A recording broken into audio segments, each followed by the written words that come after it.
Hello everyone and welcome back to Ton Does Linux.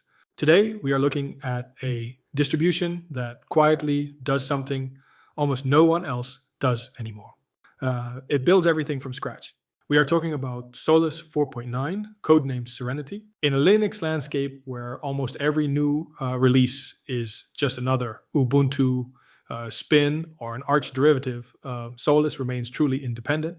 They maintain their own repositories, they write their own package manager, they even built their own flagship desktop environment, Budgie. But what really makes Solus interesting in 2026 isn't just its independence, it is their strict philosophy.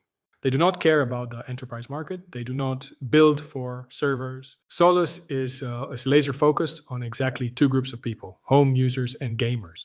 That means no server bloat, no corporate telemetry, and a system tuned entirely for desktop responsiveness. In this video, we are going to break down exactly what makes the 4.9 Serenity release tick. We will look at the underlying foundation, the installer upgrades, the 4 distinct desktop editions, and how they handle software management.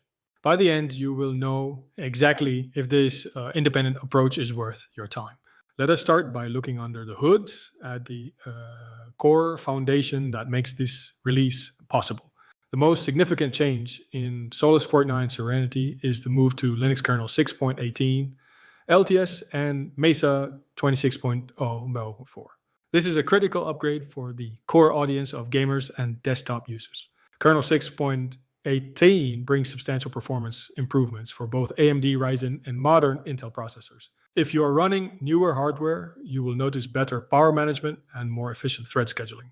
This directly translates to lower temperatures on laptops and more stable frame rates when gaming.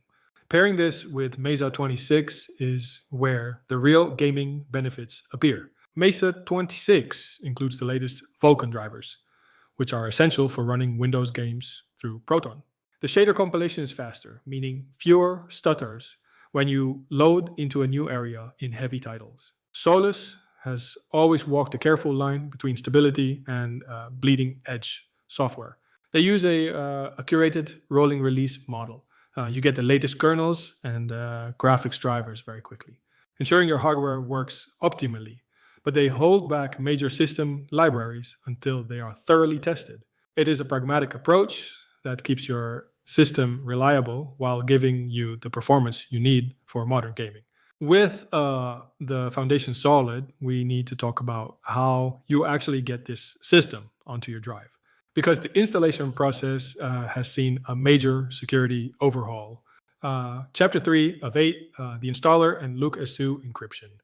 Getting Solus onto your machine is handled by the Calamere's installer, which has received some significant polish for the 4.9 release. The partitioning logic is smarter and the overall flow is much cleaner, but the real story here is security.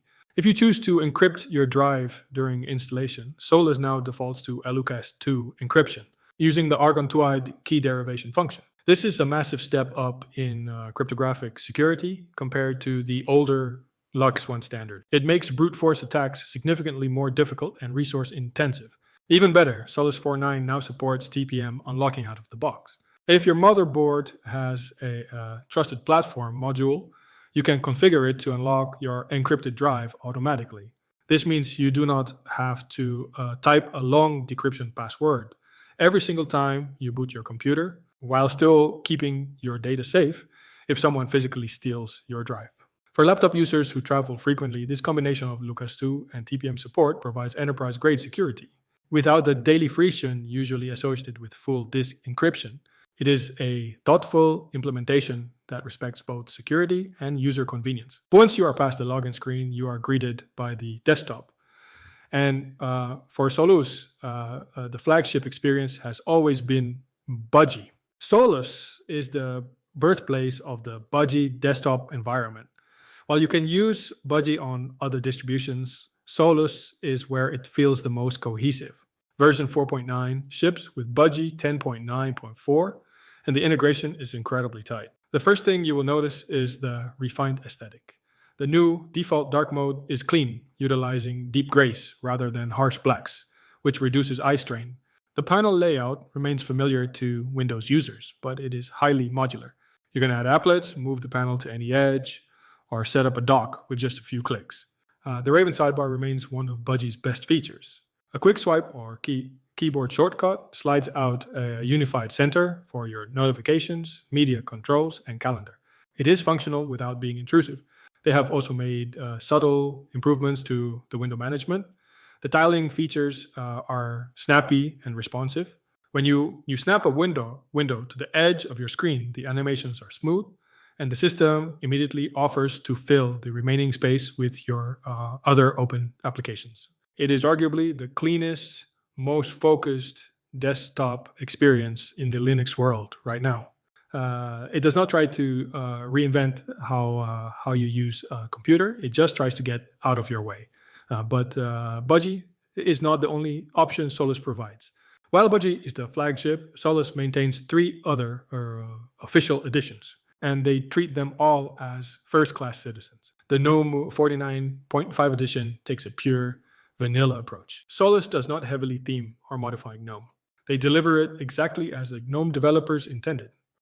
If you rely on a workflow driven by the activities overview and dynamic workspaces, this edition provides a rock-solid, unmodified experience. But then there is the KDE Plasma 6.6 edition. This is where Solus really flexes its performance tuning.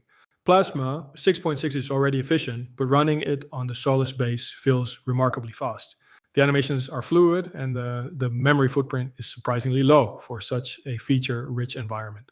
They include a sensible set of default KDE applications, avoiding the overwhelming clutter that sometimes plagues Plasma installations. Finally, they offer an Xfce 4.20 edition. This is targeted at older hardware or users who prefer a traditional ultra-lightweight desktop. Even here, Solus applies a clean, modern theme. So it does not feel like you are using an operating system from a decade ago. Regardless of which edition you choose, you still need to install and manage software. And this is where Solus's independent nature becomes very apparent, because Solus is not based on Debian or Arch. It does not use apt or pacman. It uses its own package manager called eopkg. eopkg is fast and reliable and handles dependencies cleanly, and has a syntax that is very easy to learn if you are coming from other distributions. One of its best features is the built-in rollback capability. If an update breaks something, eopkg allows you to easily revert your system state to a previous transaction. It is a fantastic safety net, but Solus knows that not everyone wants to use the terminal. In the 4.9 release, they have introduced Shelly, a brand new GUI frontend for software management. Shelly replaces the old software center, which had grown slow and buggy over the years. Shelly is written in Rust, and it is incredibly fast. Searching for applications is nearly instantaneous. It provides clear package descriptions, screenshots, and user reviews. More importantly, Shelly integrates Flatpak support right out of the box. This means if a specific proprietary application is not in the official Solus repositories, you can easily install the Flatpak version directly through Shelly. It gives everyday users access to a massive library of software without ever needing to open a command line.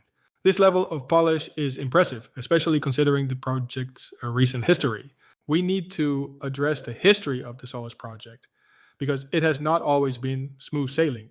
A few years ago, the project went through a period of severe uncertainty. The original founders stepped away, infrastructure went offline, and many users wondered if Solus was dead. But the community stepped up. A new team took the reins, migrated the infrastructure to a more stable platform, and completely restructured how the project is managed. They shifted funding to Open Collective, making the project's finances entirely transparent to the community. This restructuring was painful, but it was necessary. The 4.9 Serenity release is the proof that the new team has found their footing. The updates are flowing regularly again, the communication is clear, and the development roadmap is focused. Solus is no longer reliant on a single developer. It is a healthy, active project driven by a dedicated team. They have proven they can weather a storm and come out stronger on the other side. This stability is crucial if you are going to trust an operating system with your daily workflow.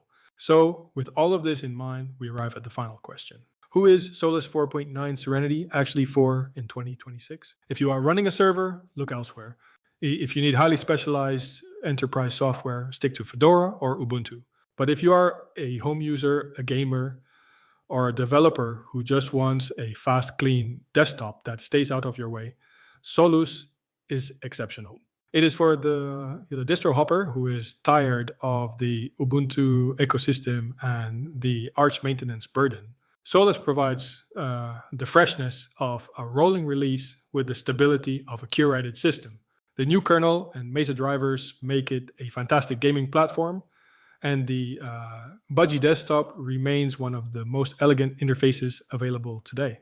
Yes, it is an independent distribution, which means the repository might not have every single obscure package. But with the new Shelly Software Center and excellent Flatpak support, that is rarely an issue in practice. Solus 4.9 proves this project is not just surviving, it is thriving. It is absolutely worth your time, and it is a viable daily driver for 2026. If you found this deep dive helpful, please hit the like button and subscribe to Ton Does Linux for more honest, hype-free Linux content. And do not forget to sign up for my weekly newsletter in the description below. Thank you for watching, and I will see you in the next one.